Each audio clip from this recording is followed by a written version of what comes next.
সরিষাবাড়ি এবং কাজীপুর উপজেলার সুনামধন্য একটি হাট হচ্ছে নাটোয়ারপাড়া হাট।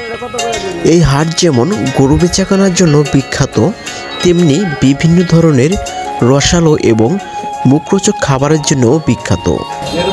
দূর দূরান্ত থেকে গরু বেচাকেনার পাশাপাশি বিভিন্ন ধরনের লোকজন আসে এই সমস্ত মুখরোচক খাবারগুলো খেতে। রসালো এবং মচমচে খাবারগুলো দেখতে যেমন আকর্ষণীয়, তেমনি খেতেও সুস্বাদু। সিরাজগঞ্জ উপজেলার অন্তর্গত কাজীপুর উপজেলার নাটোরপাড়া হাটটি চারদিকে সুনাম অর্জন করেছে মূলত গরুর হাট এবং রসালো এই সমস্ত মুখরোচক খাবারের জন্যই।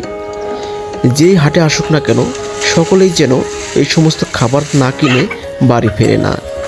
গ্রামের মেয়েদের অত্যন্ত লোভনীয় খাবার হচ্ছে এই সমস্ত মুখরোচক মচমচে খাবারগুলো। তাই তো তারা বাড়ির কর্তাকে হাটে আসার সময়ই বলে দেয় এই সমস্ত খাবারগুলো সংগ্রহ করে তার বাড়িতে নিয়ে যেতে। তাই তো বাড়ির কর্তাও কিন্তু গৃহিণীর কথা মতোই এই সমস্ত খাবারগুলো নিয়ে যায় এই হাট থেকে ক্রয় করে। কাজীপুর উপজেলার নাটোয়ারপাড়া হাটটি যেমন বিখ্যাত, তেমনি এর খাবারও বিখ্যাত, গুণে মানে অনেক উন্নত। পুরনো এবং বংশানুক্রমিক হালাইকার দ্বারা এই সমস্ত খাবারগুলো তৈরি করা হয়। হালাইকার বলাতে অনেকে হয়তো বুঝতে পারছেন না। হালাইকার হচ্ছে যে সমস্ত লোকজন এই সমস্ত সুস্বাদু এবং মচমচে খাবারগুলো তাদের সুনিপুণ হাতে তৈরি করে, তাদেরকে বলা হয় হালাইকার। নাটোয়ারপাড়ার হালাইকারদের সুনাম না করলেই নয়।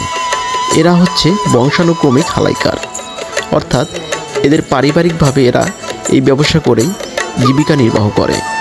তাই তো খাবারের মান একটুও পরিবর্তন হয় না। যখনই আসুন না কেন একই স্বাদ পাবেন এই সমস্ত খাবারগুলো থেকে।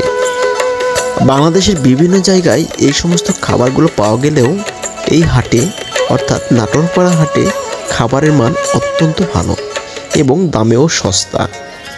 কাজীপুর উপজেলার নাটোরপাড়া হাটের হালাইকাররা তাদের সুনিপুণ হাতে তৈরি করে বিভিন্ন ধরনের নিমকি, চিনির গজা, আখের রসের গজা, জিলাপি, বিভিন্ন ধরনের মুখরোচক খাবারগুলো। বাংলাদেশের যে প্রান্ত থেকে যেই আমার এই ভিডিওটি দেখছেন, তাদের সবাইকে আমন্ত্রণ রইল কাজীপুর উপজেলার অন্তর্গত নাটোয়ারপাড়া হাটের এই সমস্ত মুখরোচক এবং রসালো খাবারগুলো একবার হলেও খেয়ে দেখার জন্য।